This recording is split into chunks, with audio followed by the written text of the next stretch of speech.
call with a client on the AI side of things. And he goes, Rob, in the 4 weeks we've worked together, I feel very proficient about everything. He's like, what's next? What do I not know that you can show me to make this even better? We're past the tactical side of things. So once again, I'm like, what are you not asking ChatGPT to do? And he has 2 kids and he has a kid on the way later on this month. And I said, well, one of the things that I get inspired by is when I read to my son, who's 2 years old, the little kids books, I look at those kids books and there's like 10 pages. Each page has one line on it, like the dog jumped over the couch.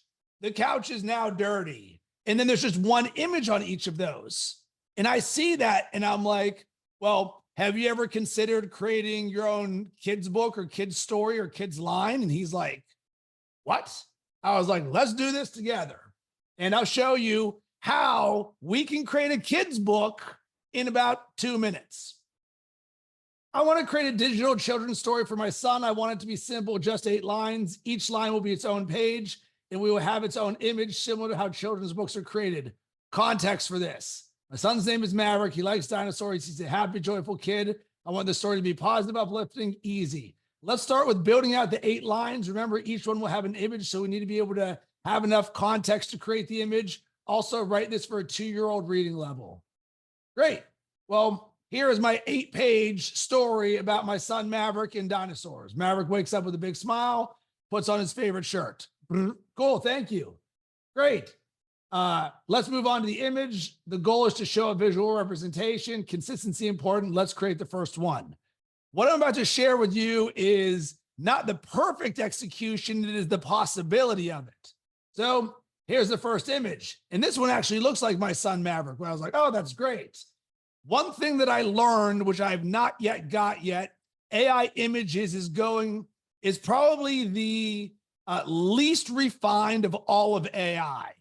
Consistency with words, consistency with characters is very challenging. But I looked and I'm like, if I'm going to have the same kid in all of these, how in the world do I create consistency? Just throw this in your bag of tricks because I just learned this yesterday.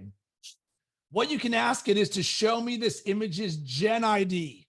What is a Gen ID? All it is a unique identifier that ChatGPT understands on the back end that says, this is what this image is. And it says, the Gen ID is this. Great. Now let's create an image for the second page. Make sure to use as reference this ID. From what I read, if you use the Gen ID as reference, it understands what that is. Well, it changed what the kid looks like for the second page, but the moral of the story is we can build a children's book one line at a time, one image at a time. And this then becomes a story. You'll run into something like this where it's like, wow, this doesn't make sense.